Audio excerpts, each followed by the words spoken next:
My name is Lin. I was 8 years old when my family moved from Vietnam to America, chasing what my father called the promise of a better life.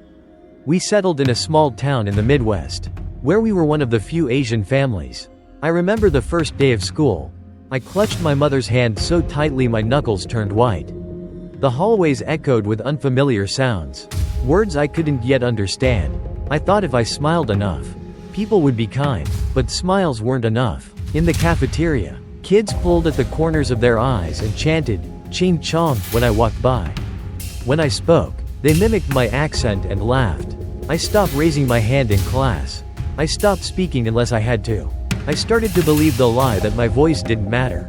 My parents worked tirelessly at a small nail salon, often coming home after midnight with aching backs and swollen feet. They always told me to focus on my studies. That education was the key to respect. I believed them. I stayed up late doing homework, determined to prove I belonged. But no matter how hard I tried, the whispers followed me. Go back to where you came from.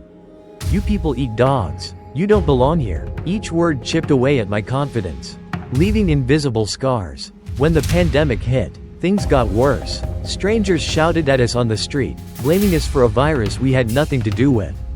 Someone smashed the windows of my father's salon. My mother cried silently as we swept up the glass. I remember feeling so small, so helpless. But one day, something shifted. I was at a community meeting where people were sharing their stories of discrimination. I stood up, heart pounding, voice shaking, and spoke. I spoke about the taunts, the fear, the shame I carried for so long. And when I finished, there was silence, then applause. People came up to thank me. Some shared their own pain. In that moment, I realized my voice mattered. Our voices matter. Today, I mentor younger Asian students, helping them navigate a world that still sometimes tries to make them feel invisible. And I tell them, you are not invisible. You are seen. You are heard. You belong. Racism thrives in silence. But when we speak, when we stand together, we break that silence. And in its place, we plant seeds of understanding, of hope. The fight against discrimination isn't easy, but it starts with a single voice. I choose to be that voice. Will you?